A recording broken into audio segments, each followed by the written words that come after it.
ఉమ్, ఎంతమంది కొడుకులు ఆరు ఆరు ఏడు కొడుకులు అట. ఉమ్, అందరినీ తోలుది ఆయన అదృష్టం ఉంది.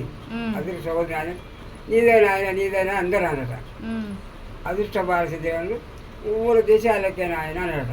ఉమ్, ఊళ్ళ అదృష్టం వాళ్ళకి అయితే హెచ్ నా కొడుకు కానీ ఎలాగొచ్చాను.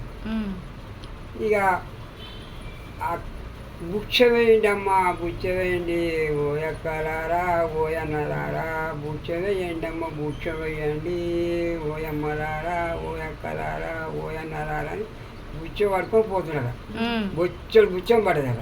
ఉమ్, ఇక పోతుంటే కొండలు కొండలు కొండలు కొండలు దిగుతున్నాడు. ఉమ్, కొండలు కొండలు ఎక్కుతుండగానే కొండలు కొండలు దిగుతుండగానే నా ఒళ్ళు వదుట పై జనుకుట నా గుండె జల్లు జల్లుమని ఓ అమ్మా, నా గుండె జల్లు జల్లుమని ఓ అమ్మా, కొండలు కొండలు ఎక్కుతుండగానే కొండలు కొండలు దిగుతుండగానే నా ఒళ్ళు వదుట పై జనుకుట నా గుండె జల్లు జల్లుమని ఓ అమ్మా, నా గుండె జల్లు జల్లుమని ఓ అమ్మ ఉమ్, అంటే కొండలు కొండలు ఎక్కుతారు దొంగలు అన్నమాట.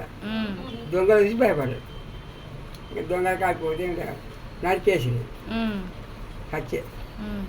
మళ్ళీ ఆ బతికిచ్చగా ఎవరు? ఆ కమలాదేవి ఉంటుంది, దేవుని బిడ్డ. అది గణపతి పచ్చి పెట్టి బతికిచ్చేది. ఉమ్, బతికిచ్చే ఊరిపోయి